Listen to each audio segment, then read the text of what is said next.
വിളിക്കുന്നത്. ആരാധകന്റെ പേര് മറ്റേ ആറാട്ടെണ്ണൻ എന്ന് വിളിക്കുന്ന ഒരു തന്നെയല്ലേ? ചെവിക്കല്ലടിച്ച് പൊട്ടിക്കണ്ടേന്ന് ചോദിച്ചു. അവന്റെ ഹൂയിസി എന്റെ വല്ലം പുറത്താണ് തട്ടുന്നത്, ചെപ്പ അടിച്ചെന്ന് തിരിച്ചു കളഞ്ഞു. Is mentally unstable. ഒരു മര്യാദ വേണ്ടേ? You people call them celebrities.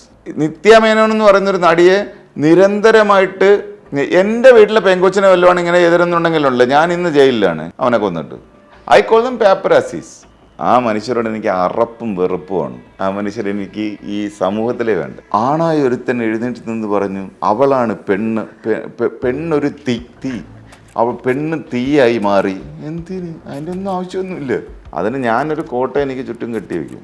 ആ കോട്ടയാണ് അവന് ഭയങ്കര അഹങ്കാരമാണ്, അവന് ഭയങ്കര മുടയാണ് എന്ന് പറയുന്നത്. സുഹൃത്തുക്കൾക്ക് വേണ്ടി എന്തും ചെയ്യുന്ന ഒരു സുഹൃത്ത്, അതാണ് സാബുമാൻ. അതെ, മനസ്സിലായി. കാരണം ഡ്രഗ് കേസ് പ്രേക എനിക്ക് മുമ്പേ അറിയാം. ഇങ്ങനെയുള്ള കേസൊക്കെ വരുമ്പം ആരും ചെന്ന് നിൽക്കില്ല. നസീറൊക്കെ എൻ്റെ കൂട്ടുകാരനൊന്നുമില്ല, നസീറൊക്കെ കൊളീഗാണ്. അതുകൊണ്ട് നസീറൊക്കെ എന്നെ പേടിയും കൂടെ ഉണ്ട്. പേഴ്സണൽ ലൈഫിനെ പറ്റി അങ്ങനെയൊന്നും പറഞ്ഞിട്ടില്ല ഇതുവരെ ഒന്നും. ഞാൻ പ്രേമിച്ചോണ്ടേ ഇരിക്കുമല്ലോ. ഭാര്യ തന്നെ. എന്തിന്? എന്നിട്ട് ഈ ഇന്റർവ്യൂ കേട്ട് കഴിയുമ്പോഴത്തേക്ക് എന്റെ പെണ്ണുപിള്ള ചെരവയ്ക്ക് തലക്കടിക്കും. ഭാര്യയെ അനുസരിക്കുന്നതിൽ സാബുമാന് പ്രശ്നമൊന്നുമില്ല. അനുസരിച്ചല്ലേ ഇത്ര ജിപ്സും വാങ്ങിച്ചോണ്ട് തരത്തില്ല. പിള്ളേർ ഇത്ര വാങ്ങിച്ചു കൊടുക്കല്ലേ എന്ന് പറയും. ഇത് മറ്റേ കലിപ്പന്റെ കാന്താരിയാണെന്നാണ്. ഞാൻ എന്നെ മാർക്കറ്റ് ചെയ്യാൻ വേണ്ടി ഞാൻ പറയാണ്, ഞാൻ ഭയങ്കര സ്വീറ്റ് ആയിട്ടൊരു. ഞാനിപ്പോ ഒരു ചോദ്യം ചോദിച്ചാൽ മുഴുവനുമായി മലയാളത്തിൽ സംസാരിക്കാൻ പറ്റും. നവമാധ്യമങ്ങളെ പൂരങ്ങളുടെ വ്യത്യസ്ത ലോകവും വ്യത്യസ്ത മനുഷ്യരും ജീവിക്കുന്ന ഒരു ഇടമായിട്ടാണ് ഞാൻ കണ്ടിട്ടുള്ളത്. കാര്യം അവിടെയുള്ള മനുഷ്യർക്ക് മലയാളം നല്ലപോലെ ഉപയോഗിക്കണം എന്ന് ഭയങ്കര കടുംപിടുത്തം പിടിച്ചിട്ടുള്ള ഒരാളാണ്. എന്നിട്ട് എൻ്റെ മക്കൾക്ക് മലയാളത്തിൽ 40-ൽ 7 മാർക്ക്. അതിൽ ലോക പരാജയമായി പോയി. ഞാൻ മലയാളം വേണമെന്ന് പറഞ്ഞ് കടുംപിടുത്തം പിടിച്ച ആളുകളുടെ പ്രാക്കായിരിക്കും. പക്ഷെ ഒരു വാക്ക് പറഞ്ഞാൽ എനിക്കൊരു ചെരുപ്പ് വേണമെന്ന് പറയുമ്പോഴേക്കും ബേക്കൺ സ്റ്റോക്കിന്റെ ചെരുപ്പ് അവൻ വാങ്ങിച്ചതില്ലെന്നുണ്ടെങ്കിൽ അവൻ വിവരം അറിയും. നമ്മുടെ ഗ്രീൻ റൂം എന്ന് പറയുന്നൊരു സ്ഥലമാണ്. അവിടെ അവന്റെ മരണമാണ്. അണ്ണോ എന്ന് ദയനീയമായ ഒരു വിളി വിളിക്കുക. ഞാൻ എൻ്റെ സുഹൃത്തുക്കളെ തമ്മിലൊക്കെ ഡിസ്കസ് ചെയ്യുമായിരുന്നു. അളിയ ഫിൽസ് നിരോധിച്ചു കഴിഞ്ഞാൽ നമ്മൾ എന്തോ ചെയ്യും? ചായയും വിളിച്ചുമായിരുന്നു അന്നത്തെ ഒരു ഇത്. ഇപ്പൊ എൻ്റെ പിള്ളേർ എന്നെ രാവിലെ എണീറ്റ് സ്കൂളിൽ പോകുമ്പോഴത്തേക്ക് മര്യാദയ്ക്ക് കുളിച്ചിട്ട് പോകുമെന്ന് പറയാൻ അവര് വല്ല വിഷമം കലക്കി തരും. അത് മാത്രമല്ല, ഞാൻ എന്തുണ്ടാക്കിയാലും ഭയങ്കര ടേസ്റ്റ്. ഇവർ കഴിച്ച് കഴിഞ്ഞ് ഓക്കെ എന്ന് പറഞ്ഞാലും ഞാൻ ഈ ഡയലോഗ് അടിക്കത്തുള്ളൂ. നിന്ന് ചെയ്യാൻ വേണ്ടി ഞാൻ എന്നെ വിട്ടുകൊടുക്കാറില്ല. ചെയ്തിട്ടുണ്ട് ഇടയ്ക്കൊക്കെ. റിയാലിറ്റി ഷോയുടെ പേരുകളെ സ്വന്തം പേരിനോടൊപ്പം ചേർത്തി ഒരു ബ്രാൻഡായി ഉയർന്നു വന്ന ആൾ. പക്ഷേ വേട്ടയൻ എന്ന സിനിമയ്ക്ക് ശേഷം ഒരു നടൻ എന്ന രീതിയിൽ കൂടി വലിയ പ്രസിദ്ധിയും വിസിബിലിറ്റിയും ആ മനുഷ്യന് കിട്ടുന്നുണ്ട്. സാബുമോനാണ് ചേരുന്നത്. നമസ്കാരം. നമസ്കാരം. ഇപ്പോൾ ഐശ്വര്യലക്ഷ്മി എന്നൊരു നടി ഒരു സിനിമ കണ്ടതിന് ശേഷം ഇറങ്ങി വരുന്നു. അദ്ദേഹത്തിൻ്റെ ആരാധകനാണെന്ന് അവകാശപ്പെടുന്ന ഒരാൾ അവർക്ക് നേരെ കൈ നീട്ടുന്നു. അവർ അത് നിരസിക്കുന്നു. ആ ആരാധകന്റെ പേര് മറ്റേ ആറാട്ടെണ്ണൻ എന്ന് വിളിക്കുന്ന ഒരു തന്നെയല്ലേ? അവൻ ഒരു ദിവസമേ ഞാനൊരു ഒരു വീഡിയോ ക്ലിപ്പ് കണ്ടേ. നന്ദു ചേട്ടനില്ലേ, നന്ദു പൊതുവാൾ, പുള്ളി ചായ കുടിച്ചോണ്ട് ഇങ്ങനെയൊക്കെയാണ്. ആ പുള്ളിയുടെ തന്നെ കൈ കൊടുത്തിട്ട് പോകുന്നേരം പുള്ളിയുടെ തോളിൽ ഇങ്ങനെ പാറ്റ് ചെയ്യുന്നു. ഞാൻ നന്ദു ചേട്ടനെ കണ്ടപ്പോൾ ചോദിച്ചു, നന്ദു ചേട്ടൻ പുറത്ത് തട്ടിയ ചെവിക്കല്ലടിച്ച് പൊട്ടിക്കണ്ടേന്ന് ചോദിച്ചു അവൻ്റെ. അപ്പോൾ നന്ദു ചേട്ടൻ അടുത്ത് പറഞ്ഞു, എടാ ഞാൻ വല്ലോ അത് ചെയ്തിട്ട് വേണം ഇനി ഈ സോഷ്യൽ മീഡിയ എന്ന് പറയുന്നവന്മാരെല്ലാം കൂടെ എന്നെ തെറി വിളിച്ച് കൊല്ല. എടാ അത് വേറൊരു ലോകമാടാ, ഞാൻ എന്തോ ചെയ്യാന് എന്ന് ചോദിച്ചു. ഹൂയിസി എൻ്റെ വല്ലം പുറത്താണ് തട്ടുന്നത്, ചെപ്പ അടിച്ചെന്ന് തിരിച്ചു കളഞ്ഞു. അവൻ എന്ത് അധികാരമാണുള്ളത് ഒരു മനുഷ്യൻ്റെ ശരീരത്തിലേക്ക് കടന്നു കയറാൻ? നിങ്ങൾ കുറെ പേര് ചേർന്നിട്ട് ഏതോ ഒരു ഊളൻ, ഈസ് മെന്റലി അൺസ്റ്റേബിൾ. ഇപ്പോൾ ഒരാളെ ഇങ്ങനെ കൊണ്ടുവന്ന് വെക്കുകയാണ്, എന്നിട്ട് അയാൾ ഒരാളുടെ പേഴ്സണൽ സ്പേസിനകത്ത് കടന്നിട്ട് അയാളുടെ തോളിൽ തട്ടിയിട്ട് പോവുകയാണ്. അത് നന്ദുചേട്ടൻ സഹിക്കണം എന്ന് പറഞ്ഞാൽ നന്ദുചേട്ടൻ്റെ ടെൻഷൻ ഇതാണ്, എടാ ഞാൻ ഇനി വല്ലതും തിരിഞ്ഞ് പ്രതികരിച്ചു കഴിഞ്ഞാൽ ഇവരെല്ലാം കൂടി ഇതാ പറയും. കാരണം എന്നിട്ട് പുള്ളി അവനെന്തോ തിരിഞ്ഞെന്ന് പറയുന്നുണ്ട്. ഇവരൊക്കെ മറ്റേ തിരുവനന്തപുരം മാഫിയയാണ് എന്നൊക്കെ പറഞ്ഞിട്ട്. നന്ദുചേട്ടന് എന്ത് മാഫിയ? ഒരു മര്യാദ വേണ്ടേ?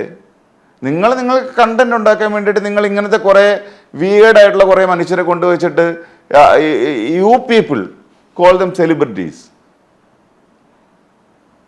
സെലിബ്രിറ്റി എന്ന് പറയുമ്പോൾ അറിയപ്പെടുന്ന ആളുകളുടെ പിന്നെ ഇംഗ്ലീഷ് വിശേഷണമാണ് സെലിബ്രിറ്റി. സെലിബ്രേറ്റ് ചെയ്യപ്പെടുന്ന ആളുകൾ അങ്ങനെ ഉണ്ടെങ്കിൽ ഓക്കെയാണ്. പക്ഷെ ഒരാളുടെ ശരീരത്തിലേക്ക് കടന്നു കയറാൻ ഈ പറയുന്ന ആർക്കാ അധികാരമുള്ളത്? പുള്ളി എന്ന് പിന്നെ ആളുകൾക്ക് ഷേക്ക് ഹാൻഡ് പുള്ളിക്ക് ഷേക്ക് ഹാൻഡ് കൊടുക്കണം എന്നുള്ളത് നിർബന്ധമുള്ള കാര്യമാണോ? പുള്ളി ചെല്ലുമ്പോൾ എല്ലാ നടിമാരും ഇതാണോ? നിത്യ മേനോൻ എന്ന് പറയുന്നൊരു നടിയെ നിരന്തരമായിട്ട്, എൻ്റെ വീട്ടിലെ പെങ്കൊച്ചിനെ വല്ലതുമാണ് ഇങ്ങനെ എതിരുന്നുണ്ടെങ്കിലുണ്ട്, ഞാൻ ഇന്ന് ജയിലിലാണ് അവനെ കൊന്നിട്ട്. ആ പെൺകുട്ടി നിരന്തരമായിട്ട് ഫോൺ ചെയ്ത് അവർ ഫോൺ നമ്പർ മാറ്റി പോവാണ്. അവർ എത്രയോ ഫോണുകൾ പിന്നെ ഫോൺ നമ്പേഴ്സ് ബ്ലോക്ക് ചെയ്ത് കളഞ്ഞു എന്ന് പറഞ്ഞു. അവർക്ക് ജീവിക്കാൻ പറ്റാത്ത രീതിയിലാക്കിയിട്ടുണ്ട്. നിങ്ങൾ ആ പെൺകുട്ടിയുടെ സ്ഥാനത്ത് നിന്ന് എപ്പോഴെങ്കിലും ആലോചിച്ച് നോക്കിയിട്ടുണ്ടോ അതിൻ്റെ ഒരു തീവ്രത എന്താണെന്നുള്ളത്? എന്നിട്ട് അവർ നിരസിച്ചു എന്ന് പറഞ്ഞാൽ ഇവൻ ഒരു ദിവസം ആസിഡ് എടുത്തുകൊണ്ടെന്ന് ഒഴിച്ച് എന്ത് ചെയ്യും? ആരുത്തരവാദിത്വം പറയും? അപ്പം ആ ഒരു സ്ത്രീ പുറത്തിറങ്ങുമ്പോൾ അവരുടെ മനസ്സിൽ വെപ്രാളം എന്തായിരിക്കും? അയ്യോ, ഈ കൂട്ടത്തിനിടയിൽ ഇവൻ ഉണ്ടായിരിക്കുമോ, ഇവൻ എന്തെങ്കിലും ചെയ്യുമോ എന്നുള്ളൊരു ഭയത്തിലല്ലേ. ഒരു മനുഷ്യൻ എങ്ങനെ ഭയത്തെ ജീവിക്കുന്ന ഒരു അവസ്ഥ ആലോചിച്ച് നോക്കിയിട്ടുണ്ടോ? ഒരു ഉൾക്കിടലത്തോടെ ജീവിക്കുന്നത്.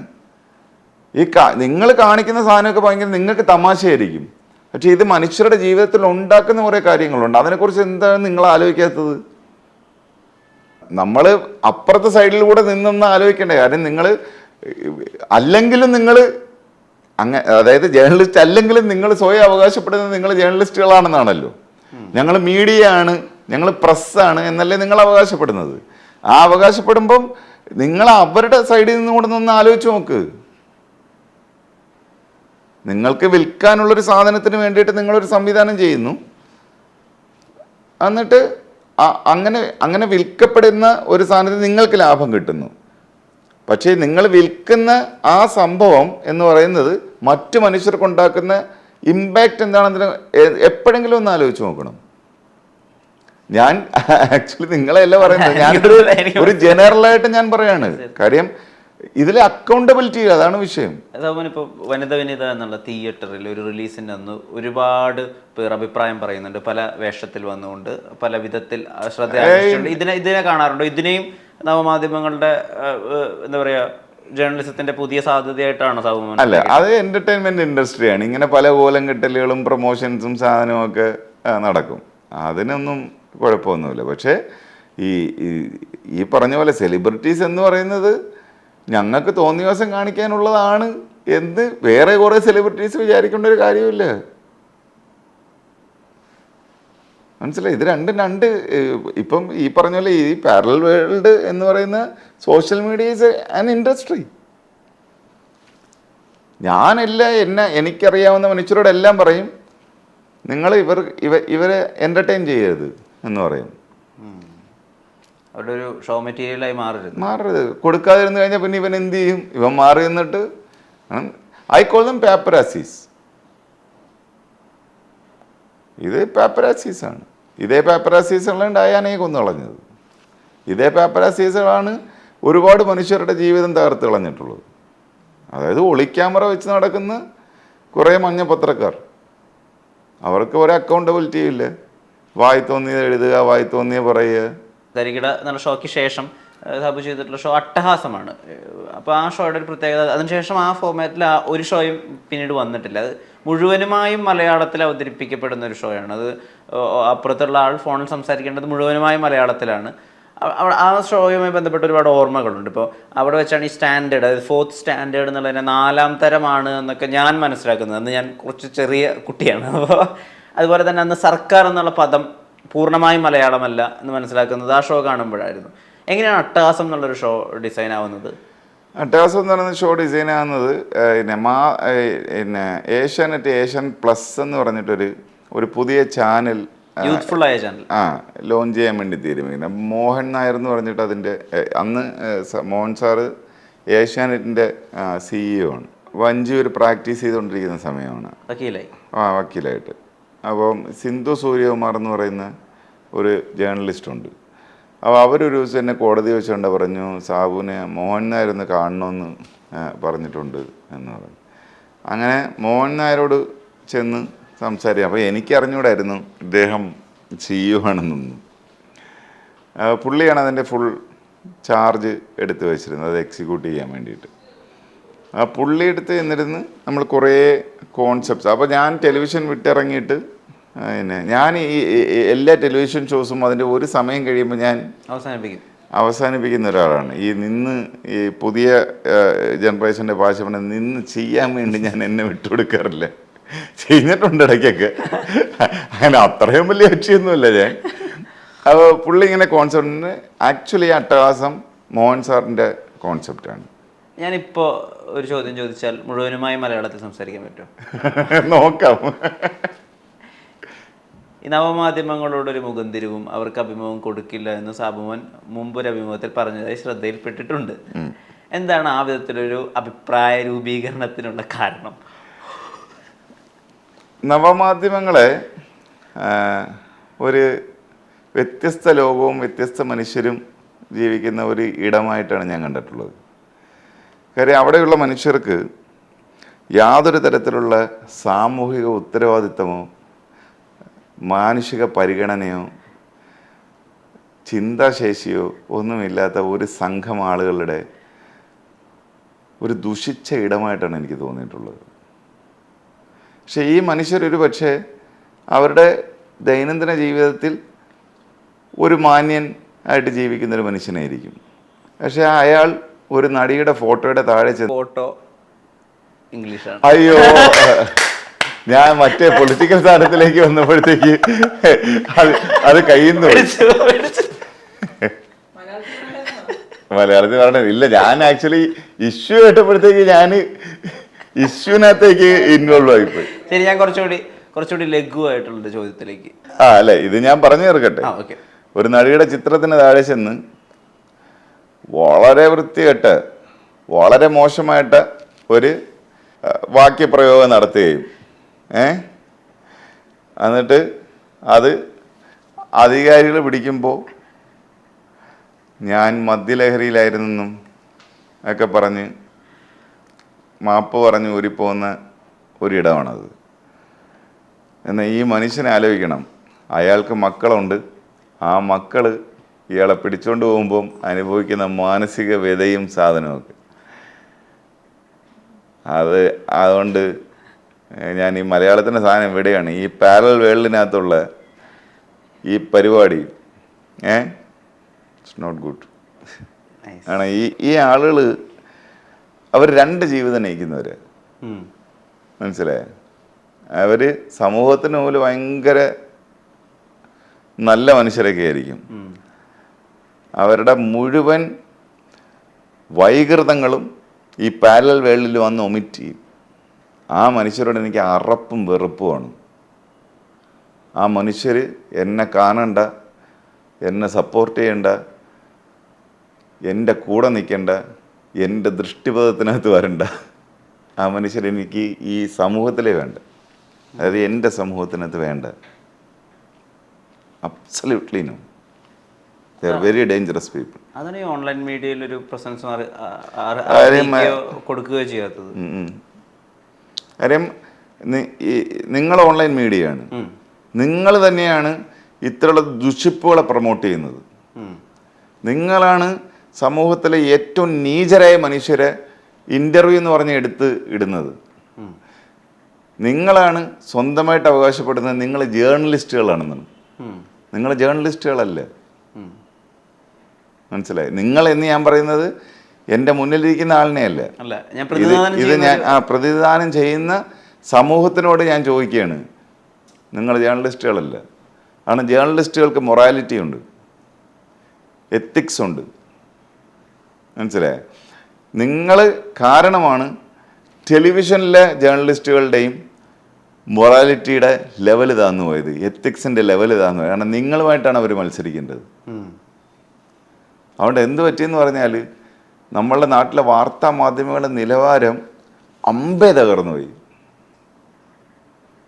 പക്ഷെ ഇത് ഇവിടെ മാത്രമല്ല, ലോകമെമ്പാടും നടന്നിട്ടുള്ളതാണ്. അതുകൊണ്ട് പിന്നെ വെസ്റ്റേൺ കൺട്രീസിലെ ജേർണലിസ്റ്റിനകത്ത് രണ്ട് തരത്തിലുള്ള ചാനലുകൾ രൂപപ്പെട്ടു, മനസ്സിലായോ? ഒന്ന് ക്ലാസിക്കായിട്ടുള്ള സത്യം പറയുന്ന മാധ്യമങ്ങളും, പിന്നൊന്ന് വായി തോന്നിയത് പറയുന്ന മറ്റേ മോഹനൻ പിന്നെ വിജയൻ്റെ പെണ്ണുപിള്ളയുടെ മറപ്പരയ്ക്കകത്ത് ഒളിഞ്ഞു നോക്കി എന്ന് പറഞ്ഞിട്ട് ബ്രേക്കിംഗ് ന്യൂസ് ഇടുന്ന ചാനലുകളും മര്യാദയ്ക്ക് ഉള്ള വാർത്തകൾ ടെലികാസ്റ്റ് ചെയ്യുന്ന ചാനലുകൾ, അങ്ങനെ 2 തരത്തിലുള്ള ചാനലുകൾ ഉണ്ടായിരുന്നു. ഇപ്പം നമ്മുടെ മലയാളത്തിനകത്ത് ഓടിക്കൊണ്ടിരിക്കുന്ന സാധനം എന്ന് പറയുന്നത് മഞ്ഞപ്പത്രങ്ങളും മഞ്ഞപ്പത്രങ്ങളുടെ ലെവലിലുള്ള പിന്നെ സോഷ്യൽ മീഡിയ ചാനലുകളും അതേ നിലവാരത്തിലുള്ള സാറ്റലൈറ്റ് ചാനലുകളും. കാരണം ഇവർ തമ്മിലാണ് ഇപ്പോൾ കോമ്പറ്റീഷൻ, മനസ്സിലായി. പക്ഷെ അതൊരു സമൂഹത്തിനെ ഭയങ്കരമായിട്ട് എഫക്റ്റ് ചെയ്യും എന്നുള്ളതാണ്. കാരണം പിന്നെ ഈ വാർത്തയിലെ സത്യം എന്ന് പറയുന്നത് ഏതാണ് എന്ന് ഐഡൻറ്റിഫൈ ചെയ്യാൻ ആളുകൾക്ക് ഒരുപാട് ബുദ്ധിമുട്ടേണ്ടി വരും. നമ്മൾ മലയാളത്തിൽ നിന്നാണ് തുടങ്ങിയത്. റിയാലിറ്റി ഷോകളിലൊക്കെ ഈ വിധികർത്താവൊക്കെ ഇരിക്കുന്ന സമയത്ത് മലയാളത്തിന് കുറച്ച് സ്പഷ്ടത കൊടുക്കുന്നത് ശ്രദ്ധയിൽപ്പെട്ടിട്ടുണ്ട്. ഏതെങ്കിലും മത്സരാർത്ഥി കുറച്ചധികം ഇംഗ്ലീഷ് വാക്കുകൾ ഉപയോഗിക്കുകയാണെങ്കിൽ ഇത് മലയാളികൾ കാണുന്ന മലയാളം ഷോ ആണെന്ന് അവരെ ഓർമ്മിപ്പിക്കുക, മലയാളത്തിൽ അവരെ സംസാരിക്കാൻ ശീലിപ്പിക്കുക. മലയാളം നിങ്ങൾ പ്രത്യയങ്ങളുടെ ഇംഗ്ലീഷ് വാക്കുകളും ഇടയിൽ മലയാളം പ്രത്യയങ്ങളും വെച്ചല്ല സംസാരിക്കേണ്ടതെന്ന് അവരോട് മുന്നറിയിപ്പ് കൊടുക്കുക.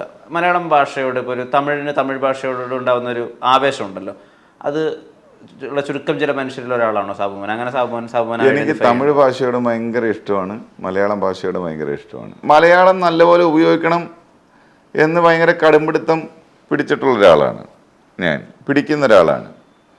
എന്നിട്ട് എൻ്റെ മക്കൾക്ക് മലയാളത്തിൽ 40-ൽ 7 മാർക്ക്.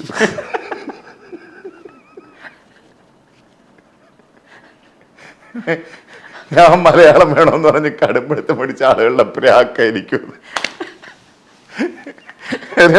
എൻ്റെ മക്കൾ വളർന്നത് ഡൽഹിയിലും ബാംഗ്ലൂരും ഒക്കെ ആയിട്ടാണ്. അതുകൊണ്ട് ഇതുങ്ങൾക്ക് മലയാളം വലുതായിട്ട് അറിഞ്ഞൂടെ. അങ്ങനെ ഇപ്പൊക്കെ പഠിച്ചു വരുന്നുണ്ട്, ഇപ്പൊ 15 ഉണ്ടെന്ന് തോന്നുന്നു. അല്ല, റിയാലിറ്റി സെന്റർ ഡിഫറെന്റ്. ഇപ്പൊ ഞാൻ വ്യക്തിപരമായിട്ട് ഞാൻ മലയാളത്തിന് ഭയങ്കര പ്രൊമോട്ട് ചെയ്യുന്നു പറഞ്ഞ എൻ്റെ മക്കള് മലയാളം പ്രൊമോട്ട് ചെയ്യണമെന്ന് എനിക്ക് പറയാൻ പറ്റുമോ? അതിൽ ലോക പരാജയമായി പോയി ഞാൻ. ഇത് കൂട്ടുകാരോട് പറഞ്ഞിട്ടുണ്ടോ ഈ കാര്യം? ഏത് കൂട്ടുകാരൻ? മലയാളത്തിന് നെഞ്ചോട് പിടിച്ച എൻ്റെ മക്കൾക്ക് 40-ൽ 7 അത് 2 പേരുണ്ട്. അല്ല, ഒരാൾക്ക് മലയാളത്തിന് നല്ല മാർക്കുണ്ട്, ഒരാൾക്ക് ഭയങ്കര കുറവാണ്. പക്ഷെ പിന്നെ ഘട്ടം ഘട്ടമായിട്ട് പിന്നെ അവർ മുന്നേറി വരുന്നുണ്ട്. അപ്പോൾ എന്നെ PTA മീറ്റിങ്ങിന് വിളിച്ചു, എന്നിട്ട് പറഞ്ഞ് മലയാളത്തിന് മാർക്ക് കുറച്ച് കുറവാണ്, അപ്പം ട്യൂഷൻ പോലെ എന്തെങ്കിലും ഒന്ന് അറേഞ്ച് ചെയ്താൽ കൊള്ളാമായിരുന്നു എന്ന് പറഞ്ഞു. അപ്പം ഞാൻ ചോദിച്ചു, നിങ്ങളല്ലേ പറഞ്ഞത് ബുക്കൊന്നും വീട്ടിൽ കൊടുത്തു വിടത്തില്ല, സ്കൂളിൽ തന്നെ ഞങ്ങളെല്ലാം പഠിപ്പിക്കുമെന്ന്. നിങ്ങൾ പഠിപ്പിച്ച് മാർക്ക് വാങ്ങിച്ച് കാണിച്ച് വീട്ടിൽ ഇരുത്തി പഠിപ്പിക്കാനാണെങ്കിൽ ഇവിടെ വിടണ്ടല്ലോ, വേറെ വല്ല സ്കൂളിലും വിട്ടാൽ പോരെ എന്ന് ചോദിച്ചു. പക്ഷെ അങ്ങനെ എന്തായാലും ആ ടീച്ചർ എഫേർട്ട് ഇട്ട് എനിക്ക് തോന്നുന്നു ഇപ്പോൾ 15-16 ആയെന്ന് തോന്നുന്നു, വളർന്നു വരുന്നുണ്ട്. ഞാനിത് പറഞ്ഞതിൻ്റെ കാരണം നമുക്ക് ഈ വലിയ തിയറീസും സംഭവമൊക്കെ ഇരുന്ന് പറയാവുന്നേ ഉള്ളൂ. റിയൽ ലൈഫിൽ അപ്ലൈ ചെയ്യുന്നതിന് ഒരുപാട് ബുദ്ധിമുട്ടുകളുണ്ട്, മനസ്സിലായേ? ജനങ്ങളുടെ ഒരു അറിവിലേക്ക് വേണ്ടി ഞാൻ പറഞ്ഞതേ ഉള്ളൂ. ചില തത്വങ്ങളൊക്കെ നമ്മളിരുന്ന് പറയും, പ്രാക്ടിക്കാലിറ്റി വരുമ്പോൾ കളി മാറും. അങ്ങനെ എന്താ ഇപ്പം അങ്ങനെ പാലിക്കാൻ പറ്റാതെ പോകുന്നത്? ഞാൻ വീട്ടിൽ വേണ്ട ഇരുന്ന് പഠിപ്പിച്ചു കൊടുക്കാൻ. ഇനിയപ്പോൾ മലയാളത്തെ അങ്ങനെ അത്ര കടുപ്പം ഉണ്ടാവില്ല? ഇല്ല, അങ്ങനല്ല. പക്ഷേ എനിക്ക് കിട്ടുന്ന അവസരങ്ങളിലെല്ലാം ഞാൻ വ്യക്തിപരമായി ഭാഷയെ ഭയങ്കര ഇഷ്ടപ്പെടുന്നതാണ്.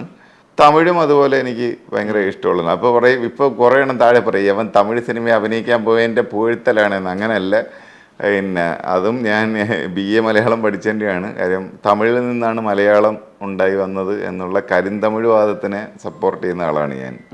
കാര്യം സംസ്കൃതജന്യവാദമോ മിശ്രഭാഷാവാദമോ ഞാൻ പഠിച്ചതിൽ വെച്ച് എനിക്ക് കൺവിൻസിങ് ആയിട്ട് തോന്നിയിട്ടില്ല. തമിഴ് ജന്യവാദത്തിലാണ് ഞാൻ നിൽക്കുന്നത്. അതുകൊണ്ട് 2 ഭാഷകളും എനിക്ക് ഉപയോഗിക്കാൻ ഭയങ്കര സന്തോഷമുള്ള 2 ഭാഷകളാണ്. ഈ വേട്ടയിന് ശേഷം അനൗൺസ് ചെയ്യുന്ന പോസ്റ്ററുകളിൽ ഉൾപ്പെടെ സാബുമോൻ എന്നുള്ള പേരൊക്കെ കാണുന്നു. ഞാൻ വേട്ടേൻ്റെ പാരലിൽ തന്നെ 3 തമിഴ് സിനിമയും കൂടെ ചെയ്ത് വെച്ചിട്ടുണ്ട്. അതിൻ്റെ യോഗി ബാബുവിന്റെ സിനിമ, GV പ്രകാശിന്റെ സിനിമ, അതെ, പിന്നെ ഒരു സിനിമ കൂടി ഉണ്ടല്ലേ? അതെ, നമ്മുടെ പാരഞ്ജിത്തിൻ്റെ നീലം പ്രൊഡക്ഷൻ്റെ മൂവി.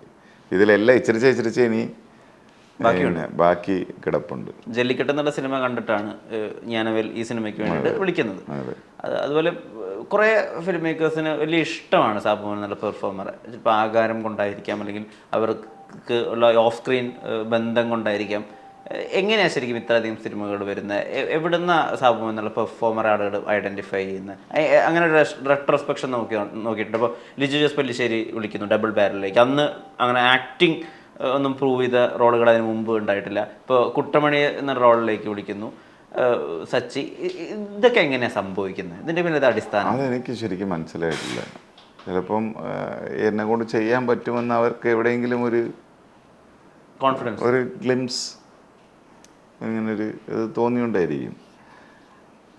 ശരിക്കും ഈ ചോദ്യത്തിൽ ആക്ച്വലി എന്നെ അങ്ങനെ അധികം ആളുകൾ വിളിക്കാറില്ല എന്നുള്ളതാണ്. കുറച്ച് സിനിമകളാണ് ഞാൻ ചെയ്തിട്ടുള്ളത്.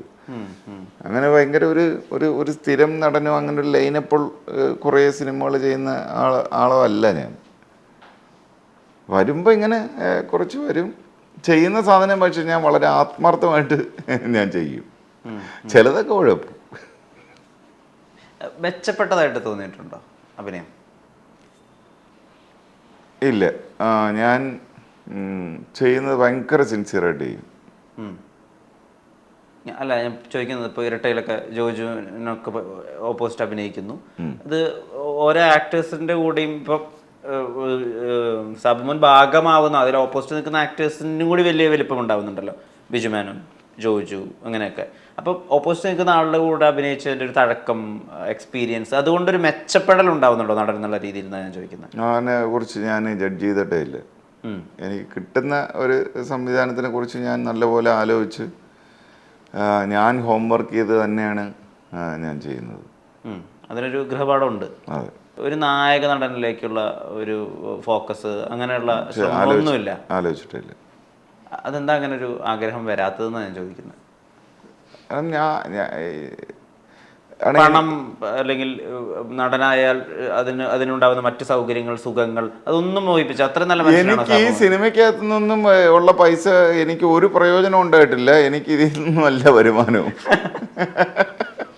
ആ കൂടെ എൻ്റെ പെണ്ണുപിള്ള ഇടയ്ക്കിടയ്ക്ക് പറയും, നിങ്ങളൊന്ന് പോയി സിനിമയിൽ അഭിനയിച്ച് കുറേ പൈസ ഉണ്ടാക്കി തരുമോ എന്ന് ചോദിക്കാണ്ട്. സിനിമയിൽ നിന്നും ഉള്ള സാമ്പത്തിക ഇതിൽ അല്ല ഞാൻ ജീവിക്കുന്നത്. അതുകൊണ്ട് ഈ സിനിമയിൽ അഭിനയിച്ച് നായകനായി പണമുണ്ടാക്കി സുഖ സൗകര്യങ്ങളോടെ ജീവിക്കണം എന്നുള്ള ഒരു സിനിമ മോഹിപ്പിക്കുന്നേ ഇല്ല. സിനിമയിൽ പണം മോഹിപ്പിക്കുകയില്ല. സിനിമ എന്നത് എൻ്റെ സന്തോഷം. കുറേ പൈസ ചോദിക്കും, ആ പൈസ അതുവഴി തന്നെ അങ്ങ് ചിലവായി പോകും. ഇപ്പോൾ ഏഷ്യാനെറ്റിൽ സംപ്രേഷണം ചെയ്യുന്ന ഏറ്റവും പുതിയ റിയാലിറ്റി ഷോ എങ്കിൽ എന്നോട് പറ. അതിന് സാബു എന്നുള്ള ഈ റിയാലിറ്റി ഷോയുമായി ചേർന്ന് നിൽക്കുന്ന ഒരു പ്രൊഡ്യൂസറുണ്ട്, അങ്ങനെ ഒരു തിങ്ക് ടാങ്ക് ഉണ്ട്. അദ്ദേഹം എന്താണ് ഏറ്റവും രസമായിട്ട് അല്ലെങ്കിൽ ഒരു സ്പെഷ്യലായിട്ട് അതിൽ നിന്ന് മനസ്സിലാക്കിയത്? ടെലിവിഷൻ ഷോകളിൽ കൂടെ നമുക്ക് ഒരുപാട് സാധനങ്ങളെ കമ്മ്യൂണിക്കേറ്റ് ചെയ്യാൻ പറ്റും. ഇപ്പോൾ ടെലിവിഷനിൽ ഇപ്പോൾ വലിയ പഠനങ്ങൾ നടന്നുകൊണ്ടിരിക്കുന്ന ഒരു മേഖലയാണ് ഇപ്പോൾ ഇൻ്റർനെറ്റ് എന്ന് പറയുന്നത്. ഇൻ്റർനെറ്റ് അഡിക്ഷൻ എന്നൊരു വേർഡ് കേട്ടിട്ടുണ്ടോ? കേട്ടിട്ടുണ്ട്. ആക്ച്വലി ഇൻ്റർനെറ്റ് അഡിക്ഷൻ എന്ന് പറയാൻ പാടില്ല. കാര്യം ഇൻ്റർനെറ്റ് അങ്ങനെ മോശമായിട്ടുള്ള സാധനമല്ല. അല്ല, മനസ്സിലായോ? ഇൻ്റർനെറ്റ് എന്ന് പറയുന്നത് നമ്മളുടെ മനുഷ്യരാശിയുടെ കുതിച്ചുചാട്ടത്തിനും പിന്നെ നമ്മളുടെ ചിന്താധാരകളെയും നമ്മളുടെ തോട്ട് പ്രോസസ്സിനെയും നമ്മളുടെ മുന്നേറ്റങ്ങളെയും ഒക്കെ ഇൻഫ്ലുവൻസ് ചെയ്തിട്ടുള്ള ഒരു വിജ്ഞാനത്തിൻ്റെ ഒരു വിസ്ഫോടനമാണത്. വികസനത്തിൻ്റെ ചവിട്ടുപടിയാണ്. പക്ഷേ പിന്നെ ഇൻ്റർനെറ്റ് അഡിക്ഷൻ എന്നുള്ള വാക്കിന് വരെ ഇത് നമുക്ക് രണ്ട് രീതിയിൽ ഉപയോഗിക്കാം എന്നുള്ളതാണ്. ഇൻ്റർനെറ്റിന് നമുക്ക് പോസിറ്റീവ് വേയിൽ യൂസ് ചെയ്യാം, നെഗറ്റീവ് വേയിൽ യൂസ് ചെയ്യാം. നെഗറ്റീവ് വേയിൽ യൂസ് ചെയ്യുന്നതിനെ തടയുക എന്നുള്ളതാണ് ചെയ്യേണ്ടത്. അല്ലാതെ ഇതൊരു അഡിക്ഷൻ എന്ന് പറയുന്നൊരു മോശം സാധനമാണ്. ഇപ്പം പിന്നെ alcohol addiction, drug addiction, cigarette സ്മോക്കിങ്ങിൻ്റെ അഡിക്ഷൻ, അങ്ങനെയുള്ള അഡിക്ഷൻ എന്നുള്ള വാക്കല്ല അതിന് യഥാർത്ഥത്തിൽ ഉപയോഗിക്കേണ്ടത്. അതിൽ നല്ലതുമുണ്ട് ചീത്തയുമുണ്ട്. അപ്പോൾ ടെലിവിഷൻ പ്രോഗ്രാമുകൾക്കകത്ത് കൂടി നമുക്ക് ഒരുപാട് സാധനങ്ങൾ കൊടുക്കാൻ പറ്റും. പറഞ്ഞത് പിന്നെ ഈ എങ്കിലേ എന്നോട് പറയാം എന്നുള്ളതിനകത്ത് നമ്മൾ കുറേ അറിവുകൾ പറഞ്ഞു കൊടുക്കുക എന്നുള്ളതാണ്. പക്ഷെ അതിനകത്ത് ഫണ്ണും വേണം. കാര്യം ആളുകൾക്ക് ഈ ക്വിസ് പ്രോഗ്രാമിനൊന്നും താല്പര്യമില്ല. പണ്ട് കാലത്ത് ടെലിവിഷനിലകത്ത് ക്വിസ് പ്രോഗ്രാം, ഇങ്ങനെ ഇൻഫർമേറ്റീവ് ആയിട്ടുള്ള സാധനങ്ങൾ, അങ്ങനെയുള്ള ഷോ ഒക്കെ ആളുകൾ കുത്തിയിരുന്ന് കാണുമായിരുന്നു. കാരണം അന്ന് വേറെ എൻ്റർടൈൻമെൻറ്റ് ഓപ്ഷൻസ് ഇല്ല. ഇപ്പോഴെന്ന് പറയുന്നത് നമുക്ക് എൻ്റർടൈൻമെൻറ്റിന് ഇഷ്ടം പോലെ മേഖലകളുണ്ട്. പക്ഷേ എന്നാൽ ഈ ടെലിവിഷനോട് അടുത്ത് നിൽക്കുന്ന ഒരുപാട് ഓഡിയൻസും ഉണ്ട്. ഈ അർബൻ ഏരിയ വിട്ട് കഴിഞ്ഞുള്ള സ്ഥലങ്ങളിൽ അവരുടെ എൻ്റർടൈൻമെൻറ്റ് മെയിൻലി ടി വി കാണുക എന്നുള്ളതാണ്. അപ്പോൾ അതിനകത്ത് അങ്ങനെ ഒരു പോസിറ്റീവ് എലമെൻറ്റും പിന്നെ കുറച്ച് ഫണ്ണും എല്ലാം കൂടെ മിക്സായിട്ട് വരുന്ന ഒരു സംഭവം ആയതുകൊണ്ട് ഓക്കെ ചെയ്യാം എന്ന് പറഞ്ഞു. പിന്നെ ഇതൊരു ഭയങ്കര ലെങ്തി ഷോയോ അങ്ങനത്തെ ഒരു റിയാലിറ്റി ഷോ സംഭവം ഒന്നുമല്ല. ഒരു സാധാരണ ഒരു game show for fun and infotainment എന്ന് വേണമെങ്കിൽ പറയാം. കുറച്ച് ഇൻഫർമേഷൻസും പാസ് ചെയ്യാൻ പറ്റും, അതിൻ്റെ കൂടെ എൻ്റർടൈൻമെൻറ്റും പാസ് ചെയ്യാൻ പറ്റും എന്നുള്ളത്. മറ്റൊരു കാര്യം ചോദിച്ചോട്ടെ, ഈ സബനെ പലപ്പോഴും ബിഗ് ബോസിന് ശേഷം ആളുകൾ ഭയങ്കര മാസ്കുലിൻ ആയിട്ടുള്ള ആണൊരുത്തൻ എന്നുള്ള രീതിയിലൊരു ഇമേജ് ബിൽഡ് ചെയ്ത് വെച്ചിട്ടുണ്ട്. ആ വിധത്തിലൊരു ബഹുമാനമുണ്ട് ബിഗ് ബോസിനകത്ത് പറഞ്ഞ പല ഡയലോഗുകളും കൊണ്ട്. ഇപ്പൊ യുദ്ധമെങ്കിൽ അറഞ്ചം പുറഞ്ചം യുദ്ധം, കഴുത്ത് വെട്ടി വെക്കും, അങ്ങനെ ഒരു ഡെഫിനിഷൻ എന്ന് പറയുന്ന സാധനം അതെനിക്ക് മനസ്സിലായിട്ടില്ല. കാരണം ഈ ആണൊരുത്തൻ എന്ന് പറയുന്ന ഒരു കക്ഷിയൊന്നുമല്ല. ഞാൻ ആകെ കൂടെ ഞാൻ ചെയ്തതെന്ന് പറഞ്ഞത് നമുക്ക് ശരി എന്ന് തോന്നുന്ന സാധനത്തിനകത്ത് വേണ്ടി നിൽക്കുക, തെറ്റ് എന്ന് നമുക്ക് ബോധ്യം ഉണ്ടെന്നുണ്ടെങ്കിൽ അതിനെ എതിർക്കുക എന്ന് പറയുന്ന ഒരു സാധനമേ ഉള്ളൂ. അത് ആണായാലും എതിർക്കും, പെണ്ണായാലും എതിർക്കും, അത്രേ ഉള്ളൂ. ഇതിനെ എങ്ങനെയാണ് ഈ പറയുന്നത്, ഇതൊക്കെ നടക്കുന്ന ഈ പാരലൽ വേൾഡിലാണ്. ഇത് പാരലൽ വേൾഡിലെ സാധനമാണ്. പാരലൽ വേൾഡിലെ സാധനങ്ങൾ എനിക്ക് ആക്ച്വലി ഇതുവരെയും അതിനെ വേർതിരിച്ച് കാണാനോ ഇതിനെ ഒന്ന് മനസ്സിലാക്കിയെടുക്കാനോ എനിക്ക് പറ്റിയിട്ടില്ല. കാരണം എൻ്റെ ബ്രെയിൻ സ്ട്രക്ചറിൻ്റെ വിഷയമായിരിക്കും.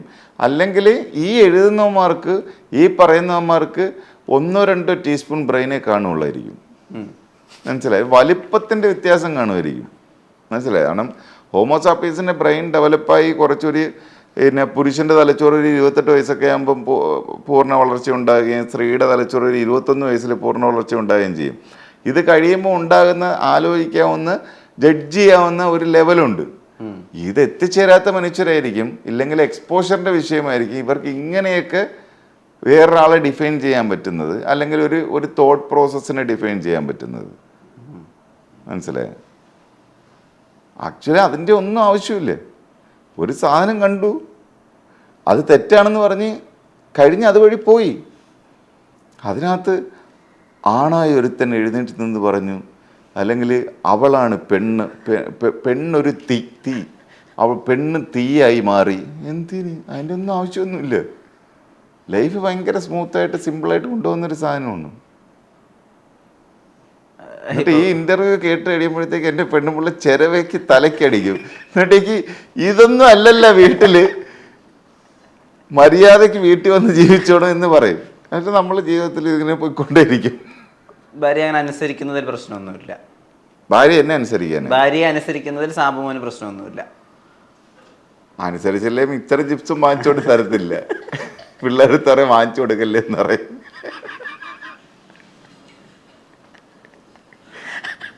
ഇതിലെന്താണ് ഈ അനുസരണ സാധനം? പറഞ്ഞില്ല, മനുഷ്യരെങ്ങനെ അനുസരിച്ച് ജീവിക്കുന്ന ഒരു ജീവിയല്ല. ഇതൊക്കെ ഈ പറഞ്ഞ ഒരു സോഷ്യൽ കണ്ടീഷനിങ്ങിൻ്റെ ഭാഗമാണ്. ഭർത്താവ് ഭാര്യയെ അനുസരിക്കണം, ഭാര്യ ഭർത്താവിനെ അനുസരിക്കണം, പിള്ളേർ പാരൻസിനെ അനുസരിക്കണം. അങ്ങനെയൊന്നുമില്ല. ലൈഫ് ഒരു സ്ട്രക്ചർ ചെയ്ത് വിട്ടുകൊടുക്കുക എന്നുള്ളതാണ്. അല്ല, ഇപ്പം മക്കൾക്ക് അച്ഛന് തരേണ്ട ഒരു കൺവെൻഷണൽ ബഹുമാനം ഉണ്ടല്ലോ, അത് കുട്ടികൾ തരാത്തതിലോ അല്ലെങ്കിൽ തരുന്നതിൽ കുറച്ചധികം വിഷമം. എനിക്ക് ബഹുമാനം എന്ന് പറയുന്ന സാധനം ഒരു ആവശ്യമില്ലാത്തൊരുത്തിന്. കാരണം എന്നെ ബഹുമാനിക്കേണ്ട ഒരാവശ്യമില്ല ആരും. എനിക്ക് ഈ ബഹുമാനം എന്ന് പറഞ്ഞ കോൺസെപ്റ്റ് എനിക്ക് മനസ്സിലായിട്ടില്ല. എന്താണ് അത് മനസ്സിലാവാത്തത്? എന്താണ് ഈ ബഹുമാനം? എനിക്കൊന്ന് ഡിഫൈൻ ചെയ്തു തന്നെ. എൻ്റെ മുമ്പിലിരിക്കുന്ന ഒരാൾ ഒരു സഹജീവിയാണെന്നും അദ്ദേഹവും ഞാനും കൂടിയിട്ടാണ് ഈ സമൂഹം ഉണ്ടാക്കുന്നതെന്നും. എന്ത് സംഭവം ഉണ്ടാക്കുന്നത്? സമൂഹം കോൺസ്റ്റിറ്റ്യൂട്ട് ചെയ്യണമെന്നും. അതുകൊണ്ട് തന്നെ ഇപ്പോൾ ഞാൻ എന്ത് രീതിയിലാണോ ഞാൻ എന്നോട് തന്നെ എങ്ങനെയാണോ പെരുമാറാൻ ഉദ്ദേശിക്കുന്നത് ആ വ്യക്തതയോടും ആ സംഭവഭാവനയോടും കൂടി വേണം ഞാൻ ഓപ്പോസിറ്റുള്ള ഒരാളോട് പെരുമാറാം. അതിന് വേണേൽ ബഹുമാനം എന്ന് പറയാം. അതാണെന്നുണ്ടെങ്കിൽ ഓക്കെയാണ്. അതെ ഞാൻ ചോദിച്ചുള്ളൂ.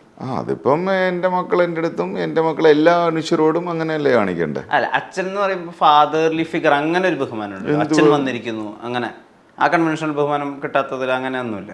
അച്ഛൻ വന്നിരിക്കുന്നു പറഞ്ഞാൽ അച്ഛൻ വരുന്ന അവർക്ക് ഭയങ്കര സന്തോഷമാണ്. കാര്യം എൻ്റെ വൈഫ് പിള്ളേരെ വഴക്ക് പറയും, ഞാൻ എൻ്റെ പിള്ളേരെ വഴക്ക് പറയില്ല, എന്ത് കാണിച്ചാലും ഓക്കെ ആണെന്ന് പറയാം. അതുകൊണ്ട് they will be very happy. അവരെന്നെ ബഹുമാനിക്കുകയല്ലേ, അവർ ഭയങ്കര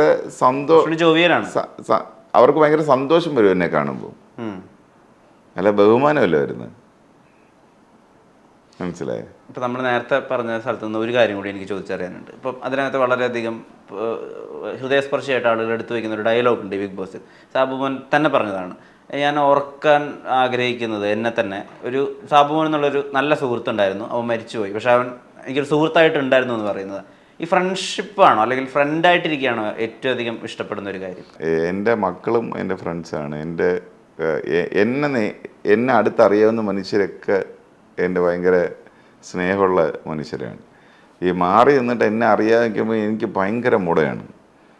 അതെന്ന് പറഞ്ഞാൽ അത് എനിക്ക് ചുറ്റും കെട്ടിവെക്കുന്നൊരു കോട്ടയാണ്.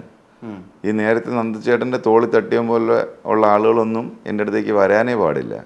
അതിന് ഞാനൊരു കോട്ട എനിക്ക് ചുറ്റും കെട്ടിവെക്കും. ആ കോട്ടയാണ് അവന് ഭയങ്കര അഹങ്കാരമാണ്, അവന് ഭയങ്കര മുടയാണ് എന്ന് പറയുന്നത്. അത് ഞാൻ കെട്ടി തന്നെ വയ്ക്കും. അല്ലാതെ എനിക്ക് ചുറ്റുമുള്ള മനുഷ്യർക്കിടയിൽ അവർക്കും എന്നെക്കൊണ്ട് ഭയങ്കര സന്തോഷമാണ്, എനിക്ക് അവരെ കൊണ്ട് ഭയങ്കര സന്തോഷമാണ്. സുഹൃത്തുക്കൾക്ക് വേണ്ടി എന്തും ചെയ്യുന്ന ഒരു സുഹൃത്ത്, അതാണ് സാബുമോൻ. അതെ, സ്റ്റേറ്റ്മെന്റ് 100% ഇപ്പോഴും ഒരു മാറ്റവും ഇല്ല. അതിൻ്റെ ഒരു ബാക്കി പത്രം എന്നുള്ള രീതിയിൽ വിചാരിക്കാനാവുമോ പ്രയാഗ മാട്ടിനോട് കാണിച്ച സഹായം? പ്രയാഗ എനിക്ക് മുമ്പേ അറിയാം. പിന്നെ പ്രയാഗയുടെ സിനിമയുടെ തുടക്കം തൊട്ടേ അറിയാം. അങ്ങനൊരു സംഭവം വന്നു, അവിടെ ചെന്ന് നിന്നു. കാരണം ഇങ്ങനെയുള്ള കേസൊക്കെ വരുമ്പം ആരും ചെന്ന് നിൽക്കില്ല, മനസ്സിലായി? കാരണം ഡ്രഗ് കേസ്, പിന്നെ അതിനകത്ത് ഒരു സംഭവമില്ല എന്ന് പൂർണ്ണ ബോധ്യമുള്ളത് കൊണ്ട് ഞാൻ ചെന്ന് നിന്ന് ഈ പറഞ്ഞ മീഡിയാസിനോട് സംസാരിക്കണം എന്ന് പറഞ്ഞു, സംസാരിച്ചു. അവർ വളരെ സമാധാനമായിട്ട് മാറിപ്പോയി. ഇപ്പം എനിക്കതിനുള്ള ഒരു ധൈര്യം ഉള്ളിടത്തോളം ഞാനത് ചെയ്തു കൊടുക്കണ്ടേ നമ്മളൊരു സുഹൃത്തിന്. അത് കുറേ പേര് എന്നോട് ചോദിച്ചു, എന്തിന് ഇതിനകത്തൊക്കെ സാബു ചെന്ന് കയറി കൊടുക്കുന്നു? I don't give A dam. പക്ഷെ അത് ഒരു വക്കീലായതുകൊണ്ടാണോ അതോ വക്കീൽ അല്ലല്ല, വക്കീലായതുകൊണ്ടുള്ള ഒരു കോൺഫിഡൻസും കൂടെ അതിനകത്തുണ്ട്. എനിക്ക് ചെന്ന് നിൽക്കാമല്ലോ, എനിക്ക് ചെന്ന് ചോദിക്കാം. ഭാവി അങ്ങനെ ഒരു ചിന്ത എപ്പോഴെങ്കിലും അലട്ടിയിട്ടുണ്ടോ? അതെന്താ? എന്തിന് പ്ലാൻ ചെയ്യുന്ന സാധനം? ഞാൻ പ്ലാൻ ചെയ്യുന്ന ആളെ അല്ല. ഇപ്പം ഞാൻ സിനിമ സംവിധാനം ചെയ്യാൻ പോകുന്നു. അതെ, അങ്ങനൊരു ആഗ്രഹം. അതാണ് കുറേ നാൾ മുമ്പ് ഞാൻ പറയുന്ന കുറേ കാര്യങ്ങൾ ലിജു എൻ്റെ അടുത്ത് ചോദിച്ചു, നീ ഇത് ഒന്ന് എഴുതിയിട്ട് സിനിമ ആക്കിക്കൂടെ എന്ന് ചോദിച്ചു. അങ്ങനെ എഴുത്തു തുടങ്ങി. പക്ഷെ കുറേ നാളായി. നമ്മളെ ഒരു സുഹൃത്ത് തന്നെ പ്രൊഡ്യൂസറെ സെറ്റ് ചെയ്തു. അതിനു മുമ്പ് വേറൊരാളോട് പറഞ്ഞപ്പോൾ പുള്ളി ചെയ്യാമെന്ന് പറഞ്ഞിരുന്നു. ഇപ്പോൾ അതിലേക്ക് അടുത്തുകൊണ്ടിരിക്കുന്നു. പക്ഷെ എപ്പോൾ ചെയ്യുന്നതെന്ന് ചോദിക്കരുത്, അത് വരും. കൂടെ വർക്ക് ചെയ്തിട്ടുള്ള സംവിധായകരിൽ നിന്നൊക്കെ അങ്ങനെ ഒരു സംവിധായകനാവാൻ വേണ്ടിയിട്ടുള്ള പാഠം ഉൾക്കൊള്ളൽ അങ്ങനെയൊക്കെ ഉണ്ടായിരുന്നോ? അങ്ങനല്ല, അവർ വന്ന് ഇതിനകത്ത് എനിക്ക് ചെയ്തു തന്നേ പറ്റുള്ളൂ. ഞാൻ ചെയ്യാൻ പോണ സിനിമയ്ക്കകത്ത് അവർ വന്ന് അവരുടെ ഇൻപുട്സ് ഇട്ട് തരണം, അവരുടെ ബാധ്യതയാണ്. ശരി, ഞാൻ ഒരാളല്ല, ഞാൻ കുറേ ആളാണ്. അതെനിക്ക് വളരെ ധൈര്യമായിട്ട് പറയാൻ പറ്റും.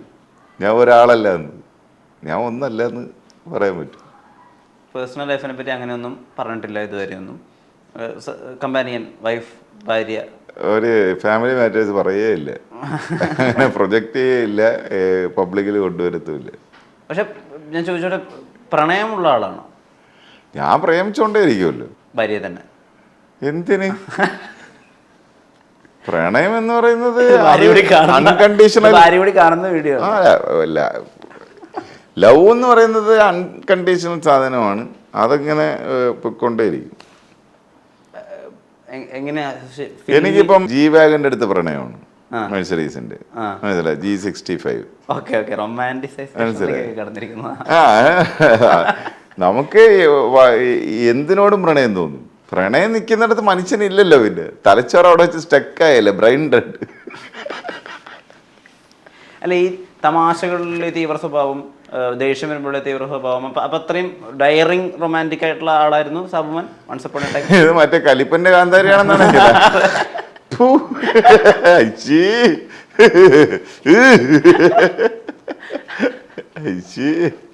ആയിരുന്നോ? ഭയങ്കര റെസ്പെക്ട്ഫുൾ ആയിട്ട് ഭയങ്കരമായിട്ട് വുമൺഹുഡിനൊക്കെ ഞാൻ എന്നെ മാർക്കറ്റ് ചെയ്യാൻ വേണ്ടി ഞാൻ പറയാണ്, ഞാൻ ഭയങ്കര സ്വീറ്റ് ആയിട്ടൊരു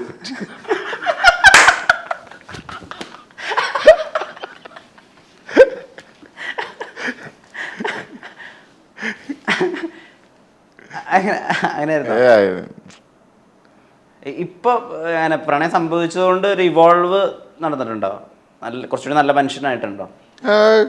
ഇല്ല, ഞാൻ പണ്ടും നല്ല മനുഷ്യനാണ്, ഇപ്പോഴും നല്ല മനുഷ്യനാണ്.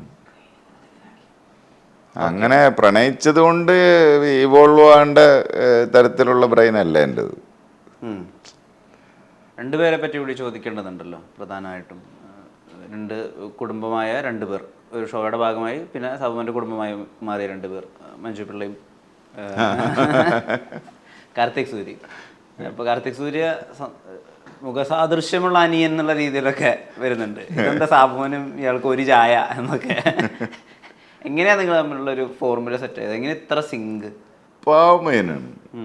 എനിക്ക് ഞാൻ ഷോയുടെ സമയത്തിലും ആക്ച്വലി എനിക്ക് കാർത്തിക് സൂര്യ അറിഞ്ഞൂടെ, അങ്ങനെ ഒരു യൂട്യൂബർ അറിയില്ല. അങ്ങനെ ഈ പല സ്ഥലത്ത് ചിലപ്പോൾ എൻ്റെ വിഷയം എന്ന് പറയുമ്പോൾ ഈ സോഷ്യൽ മീഡിയ സെലിബ്രിറ്റീസിനെ ഇൻട്രൊഡ്യൂസ് ചെയ്യും.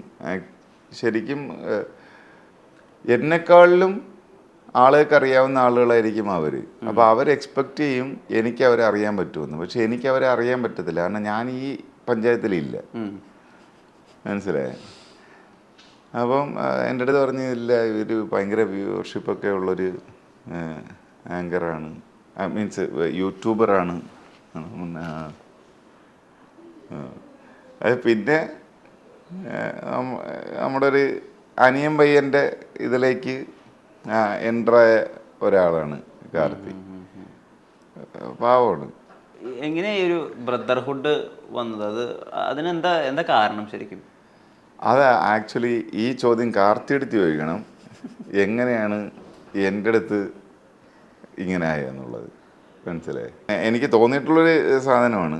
ഇപ്പോൾ കാർത്തിയുടെ സാധനം എനിക്ക് പേഴ്സണലി പറയാൻ പറ്റും. കാർത്തിയുടെ കൂടെ കുറേ ആളുകളുണ്ടായിരുന്നു.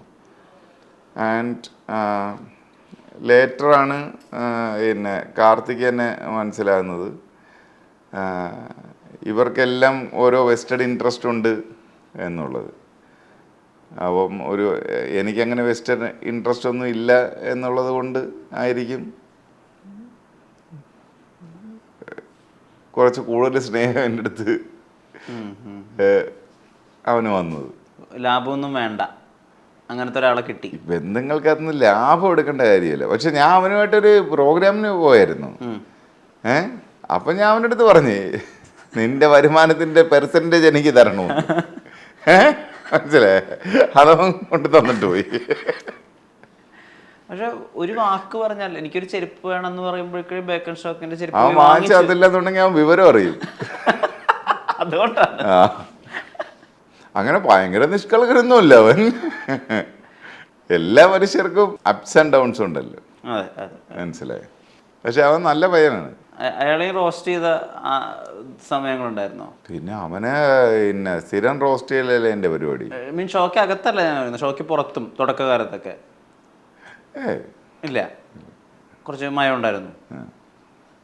പിന്നെ നമ്മുടെ ഗ്രീൻ റൂം എന്ന് പറയുന്നൊരു സ്ഥലമുണ്ട്, നമ്മളുടെ റൂം. അവിടെ അവൻ്റെ മരണമാണ്. അണ്ണോ എന്ന് ദയനീയമായൊരു വിളി വിളിക്കുവാൻ. ഇതിന്ന് കഥയുണ്ടാക്കും. ഇല്ലണ്ണ ഞാനല്ല എന്ന് പറയും. പക്ഷെ അതിൽ പിന്നെ ഈ കഥകൾ മെനയാൻ നസീർ സംക്രാന്തിയും ഉണ്ട്. ഞാൻ തുടങ്ങി ഇട്ട് കൊടുത്താൽ മതി, ബാക്കി നസീറൊക്കെ സെറ്റ് ചെയ്തോളൂ. അദ്ദേഹത്തെ പറ്റിയും കൂടി ചോദിക്കണല്ലോ. അദ്ദേഹത്തിൻ്റെ ഒരു വളർച്ച, അദ്ദേഹം ജീവിതത്തിലെ ഇതവസ്ഥയിൽ നിന്നാണ് ഉണ്ടായിരുന്നത്. ഇതിൽ നിന്ന് വലിയൊരു കലാകാരൻ എന്നുള്ള രീതിയിലായാലും ശരി, സാമ്പത്തികപരമായിട്ടൊക്കെ രീതിയിലൊക്കെ ഒരു വലിയ വളർച്ച അദ്ദേഹത്തിന് ഉണ്ടായിട്ടുണ്ട്. ആർക്ക്? നസീർ സംഘലന്തി. കൂട്ടുകാരൻ എന്നുള്ള രീതിയിൽ അല്ലെങ്കിൽ ഇപ്പൊ സഹപ്രവർത്തകൻ എന്ന രീതിയിൽ നസീർക്ക് എൻ്റെ കൂട്ടുകാരനൊന്നുമില്ല, നസീർക്ക് കൊളീഗാണ്. ഓക്കെ, രണ്ടായിട്ട് തന്നെ വെച്ചിരിക്കുക. നസീർക്ക് ഞാനുമായിട്ട് കണക്ട് ആകാൻ ഭയങ്കര പാടാണ്. കാരണം നസീർക്കയുടെ ലോകം വേറെയാണ്, മനസ്സിലായി. എന്നെ മനസ്സിലാകത്തേയില്ല നസീർക്കാക്ക്. അതുകൊണ്ട് നസീർക്ക് എന്നെ പേടിയും കൂടെ ഉണ്ട്. അതെന്താ? എൻ്റെ അടുത്ത് ഭയങ്കര ഇതായിട്ട് എന്നെ ഭയങ്കര സ്നേഹമാണ്, സ്നേഹം കൊണ്ടുള്ളൊരു പേടിയുണ്ടല്ലോ. ഓ ഓ ഓ ഓ അങ്ങനത്തെ ആളാണ്. ഇവൻ എന്ത് ചെയ്യും മഞ്ജുപിള്ള. മഞ്ജു ചേച്ചി പിന്നെ അവിടെ ചേച്ചിയായിട്ട് പിന്നെ ISI മുദ്ര കൊടുത്ത് മാറ്റി വെച്ചാണ്. ബഹുമാനം, സ്നേഹം, സ്നേഹം എല്ലാം ഉണ്ട്. ഭയം എന്ത് ഒന്നാമത് ഇത്തരത്തിലുള്ള ഭയം, ഈ വ്യക്തികളെ ഭയം എന്ന് പറയുന്നൊരു സംഭവം ഇല്ലാത്ത ഒരാളാണ് ഞാൻ, മനസ്സിലായി. അങ്ങനെ മനുഷ്യർ തമ്മിൽ അങ്ങോട്ടും ഇങ്ങോട്ടും ഭയക്കേണ്ട ആവശ്യമില്ല. ഭയം ഒരു ഭയങ്കര ടോക്സിക് ആയിട്ടുള്ള സാധനമാണ്. ഭയം അല്ലല്ലോ മനുഷ്യബന്ധങ്ങൾക്കിടയിലുള്ള ഒരു ബ്രിഡ്ജ് എന്ന് പറയുന്നത്. ഇപ്പം അതൊരു ഇന്ത്യൻ കേരള കോൺസെപ്റ്റൊക്കെ ആയിരിക്കും, ഭാര്യ ഭർത്താവിനെ ഭയത്തോടെ ബഹുമാനിക്കണം എന്നൊക്കെ പറയുന്നത്. അതിലൊന്നും ഒരു കാര്യമില്ല, അതൊക്കെ ചുമ്മാണ്, അതൊരു ഫേക്കായിട്ടുള്ള സാധനമാണ്. അങ്ങനെയില്ലേ. അങ്ങനെ ഞാൻ തിരിച്ചോട്ടെ. ഇപ്പോൾ ഭാര്യ ഉറങ്ങിക്കെടുക്കുന്നു സാബുമോൻ്റെ രാവിലെ, അപ്പോൾ ചായയുമായി കുളിച്ച് അണിഞ്ഞ് അടുത്തേക്ക് പോകുന്ന സാബുമോനെ കാണാൻ പറ്റുമോ? ഞാൻ കുളിച്ച് ഈറനണിഞ്ഞ് ചായ ഇട്ടുകൊണ്ട് കൊടുക്കുന്നത്. ഞാൻ കുളിച്ച് ഈറനണിഞ്ഞൊന്നും ചായ ഇട്ട് കൊടുക്കില്ല. എൻ്റെ പെണ്ണുപിള്ള ലേറ്റായിട്ടാണ് എണീക്കുന്നത്. ഞാൻ നേരത്തെ എണീക്കുകയാണെന്ന് എൻ്റെ അടുത്ത് ഇത്തിരി ചായ ഇട്ട് തരുമെന്ന് ചോദിക്കും. എനിക്ക് സൗകര്യമില്ലെന്ന് പറഞ്ഞു കഴിഞ്ഞാൽ ഓൺലൈനിൽ ഓർഡർ ചെയ്ത് ചായ വരുത്തും. അപ്പം ഞാൻ ചോദിക്കും, ഒരു മര്യാദ വേണ്ടേ, ഇവിടെ പാലിരിപ്പുണ്ട്, അതെടുത്ത് ഒന്ന് തിളപ്പിച്ചൂടെ, അപ്പോഴത്തെ അത് ഇച്ചിരി എന്നിട്ട് തേയില മിനിച്ചാറിട്ട് കഴിഞ്ഞാൽ ചായയായി എന്ന് പറയും. എനിക്ക് വയ്യ എന്ന് പറഞ്ഞിട്ട് ഇപ്പോൾ ഒരു പരിപാടിയാണ്, ഇങ്ങനത്തെ ഒരു ടെട്രാ പാക്ക് പോലത്തേനകത്ത് ചായ വരും. എന്നിട്ട് ഞാൻ ചായ കുടിക്കില്ല. ഇതിലേറ്റവും ചതി എന്ന് പറയുന്നത്, ഞാൻ കോളേജ് സമയത്ത് എൻ്റെ ബെഡിൽ ഞാൻ ഉണർന്ന് എണീക്കുമ്പോൾ ആ സമയത്ത് എൻ്റെ റൂം മുകളിലായിരുന്നു. മുകളിൽ കിടന്നുകൊണ്ട് ഉമ്മ ചായ എന്നൊരു നിലവിളിയുണ്ട്. ആ നിലവിളിയിൽ എൻ്റെ റൂമിൻ്റെ ഡോറിൽ ചായ വരുമായിരുന്നു. അതുകൊണ്ട് ഞാൻ കല്യാണം കഴിച്ച ശേഷം ഞാൻ പെണ്ണുപിള്ള അടുത്ത് എനിക്ക് രാവിലെ ചായ വേണം എന്ന് പറഞ്ഞപ്പം എൻ്റെ പെണ്ണുപിള്ള എൻ്റെ അടുത്ത് പറഞ്ഞ്, ഞാൻ എണീക്കാൻ കുറച്ച് ലേറ്റാകും കേട്ടോ എന്ന് പറഞ്ഞു. എന്നിട്ട് അവസാനം എന്ത് പറ്റിയെന്ന് പറഞ്ഞാൽ, absolutely I quit the habit of drinking tea. ചായ കൂടി ഞാൻ നിർത്തി. കാരണം ഞാൻ കോളേജ് പഠിക്കുന്ന സമയത്തും എൻ്റെ ലൈഫിലെ ഒരു ഭയങ്കര ചലഞ്ചായിട്ട് ഞാൻ എൻ്റെ സുഹൃത്തുക്കളെ തമ്മിലൊക്കെ ഡിസ്കസ് ചെയ്യുമായിരുന്നു. അളിയ, വിൽസ് നിരോധിച്ചു കഴിഞ്ഞാൽ നമ്മൾ എന്തോ ചെയ്യും. ചായയും വിൽസും ആയിരുന്നു അന്നത്തെ ഒരു ഫിൽട്ടർ സിഗരറ്റ്. എന്നിട്ട് പിന്നെ നമ്മൾ കുറച്ച് കഴിഞ്ഞപ്പോൾ നമ്മൾ ബ്രാൻഡ് മാറി എന്ന് പറയുന്ന പോലെ, ഞാൻ കുറച്ച് കഴിഞ്ഞപ്പം ബ്രാൻഡും മാറി, ചായയുടെ ഹാബിറ്റും മാറ്റി. കാരണം എനിക്ക് ചായ കിട്ടത്തില്ല എന്ന് ഞാൻ റിയലൈസ് ചെയ്തു. അതുകൊണ്ട് ഇതേ പെണ്ണുപിള്ള എന്ന് പറഞ്ഞാൽ ആക്ച്വലി ഇതേ പെണ്ണുപിള്ള എന്ന് പറഞ്ഞു കഴിഞ്ഞാൽ എൻ്റെ വൈഫ്. പെണ്ണുപിള്ള എന്ന് നമ്മൾ പറയുന്നത് ഒരു കൊളോക്കിയൽ യൂസേജാണ്. ഇവർ ചായക്ക് അഡിക്റ്റാണ്. മനസ്സിലായ? എന്നിട്ട് എൻ്റെ അടുത്ത് ചായ ഇട്ട് തരാൻ പറയും. പക്ഷേ ഈറിനാണെങ്കിൽ ഞാൻ പോകേണ്ട കാര്യമില്ല. എന്നോട് പറ്റുകയാണെങ്കിൽ ഞാൻ ചായ ഇട്ട് വെച്ചിട്ട് ഞാൻ പറയും ചായ ഇട്ട് വെച്ചിട്ടുണ്ട് എന്ന് പറയും. മുഖം ഒരു പ്രകാശിക്കലുണ്ട്. മനസ്സിലായ? ഇതൊക്കെ ഈ കുറേ പഴയ കോൺസെപ്റ്റ്സ് വെച്ചിട്ട് ഇതിങ്ങനെ ഈറനാണെങ്കിൽ ഭാര്യ ഒന്ന് ചായ ഇറണം എന്നൊക്കെ പറയും. എൻ്റെ വൈഫ് ജോലി ചെയ്യുന്നതാണ്, അവർക്ക് 1008 ജോലിയുണ്ട്. മനസ്സിലായേ? അതിൻ്റെ ഇടയിൽ ചെന്നിട്ട് ഈറനണിഞ്ഞ് വരണമെന്നൊക്കെ പറയണമെന്നുണ്ടെങ്കിൽ ഇപ്പം എൻ്റെ പിള്ളേർ എന്നെ രാവിലെ എണീറ്റ് സ്കൂളിൽ പോകുമ്പോഴത്തേക്ക് രാവിലെ എനിക്ക് മര്യാദയ്ക്ക് കുളിച്ചിട്ട് പോകുമെന്ന് പറഞ്ഞാൽ അവർ വല്ല വിഷമം കലക്കി തരും എനിക്ക്. ഇത് സംഭവം മാറിയാണ്. എൻ്റെ സമയത്ത് സ്കൂളെന്ന് പറഞ്ഞാൽ 9:30 മണിക്കാണ്. ഇപ്പം സ്കൂൾ 6 മണിക്കാണ് രാവിലെ. മനസ്സിലായേ? ഈ 6 മണിക്ക് ഇവർ 5 മണിക്ക് എണീക്കണം. മനസ്സിലായി? എന്നിട്ട് കുറേ ദൂരെ പോകണം. ഇതന്നെ നടക്കത്തില്ല. അപ്പോൾ രാത്രി കുളിച്ചിട്ട് കിടന്ന് രാവിലെ പോയിട്ട് പിന്നെ സ്കൂളിൽ നിന്ന് വന്നിട്ട് കുളിക്കാൻ പറയും ഞാൻ. അതേ പറ്റുള്ളൂ. അല്ലാതെ ഈ പഴയ മറ്റേ കാർഷിക സാമൂഹിക വ്യവസ്ഥയായിരുന്നല്ലോ അന്ന്. പൈസ ഉള്ള കുറേ ജന്മിമാരും പണിക്ക് പോണ കുറേ മനുഷ്യരും. ഈ പൈസ ഉള്ള മനുഷ്യർക്ക് ഇങ്ങനെ ഇരുന്നിട്ട് രാവിലെ അങ്ങോട്ട് എണീക്കുക, ഈറിനണിഞ്ഞ് ചായ ഇട്ട് വരിക എന്നൊക്കെ പറഞ്ഞിരിക്കുന്നത് അത് വളരെ മൈനോറിറ്റി 0.0001% സാധനത്തിനെ ഒരു ബിംബമാക്കി ഇങ്ങനെ പ്ലേസ് ചെയ്തതിൻ്റെ വിഷയമാണ്.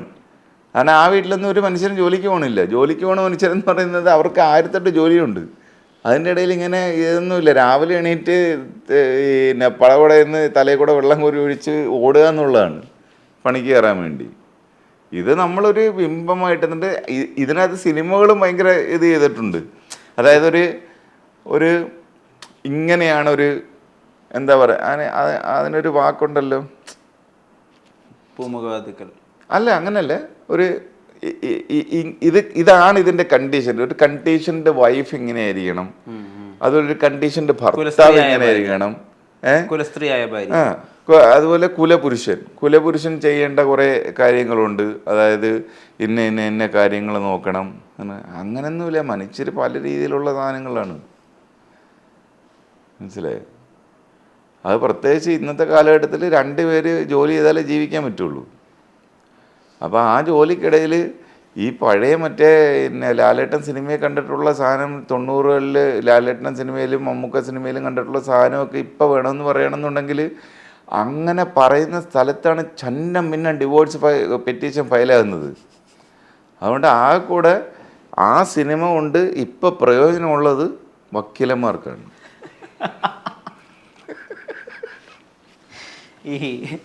അപ്പോൾ ഛന്നം കേസാണ്. മനസ്സിലായേ?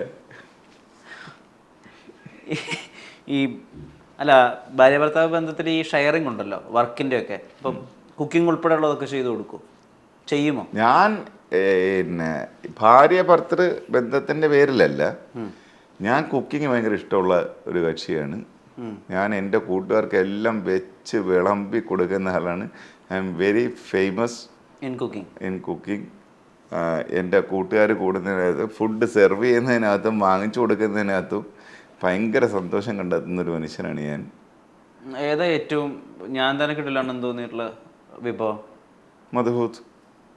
ഒന്ന് പെട്ടെന്ന് എക്സ്പ്ലെയിൻ ചെയ്യാമോ? അതൊരു അറബിക് ഡിഷാണ്. 1 pot കുക്കിങ്ങിലുള്ളൊരു സാധനമാണ്. അതും മട്ടൻ കറിയും. ഈ 2 സാധനം എന്താണെന്ന് അറിഞ്ഞൂടെ, ഞാൻ എങ്ങനെയൊക്കെ ഉണ്ടാക്കിയാലും അസാധ്യ ടേസ്റ്റ്. സത്യം. എങ്ങനെ ഒന്ന് പറയാമോ അതിൻ്റെ കുക്കിംഗ് എങ്ങനെയാണെന്ന്? അതൊരു ദിവസം വന്നിട്ട് അത് ഞാൻ ഉണ്ടാക്കുന്ന സമയത്ത് വന്ന് പങ്കെടുത്തിട്ട് അതിൽ കഴിച്ചു നോക്കിയിട്ട് പറഞ്ഞാൽ മതി. ശരിക്കും വിളിക്കുമോ? ശരിക്കും വിളിക്കുമോ? വിളിച്ച് ചോദിക്കണം എന്നാ ഉണ്ടാക്കുന്നതെന്ന്. അല്ലേ? അത് പിന്നെ അത് മാത്രമല്ല, ഞാൻ എന്തുണ്ടാക്കിയാലും ഭയങ്കര ടേസ്റ്റാണ്. പക്ഷെ അത് ഞാൻ ഇവർ കഴിച്ച് കഴിഞ്ഞ് ഓക്കെ എന്ന് പറഞ്ഞാലും ഞാൻ ഈ ഡയലോഗ് അടിക്കത്തുള്ളൂ. എന്തില്ല, കാരണം ഞാൻ മറ്റേ ഊഹം വെച്ചുള്ള പരിപാടിയാണ്. എന്നിട്ട് പതുക്കെ സൈഡിൽ ഇരുന്നിട്ട് ചോദിക്കും, എങ്ങനെയുണ്ട്, കൊള്ളാവോ, നല്ല ടേസ്റ്റ്. എന്താണെന്ന് അറിഞ്ഞൂടാ, ഞാൻ എന്തുണ്ടാക്കിയാലും ഭയങ്കര ടേസ്റ്റാണെന്ന്. അപ്പം അവരൊരു വെറുക്കൽ വെറുക്കും. പക്ഷെ അതെനിക്ക് മാറ്ററല്ല. കാരണം അത് ഞാൻ എന്തുണ്ടാക്കിയാലും ഭയങ്കര ടേസ്റ്റാണ്.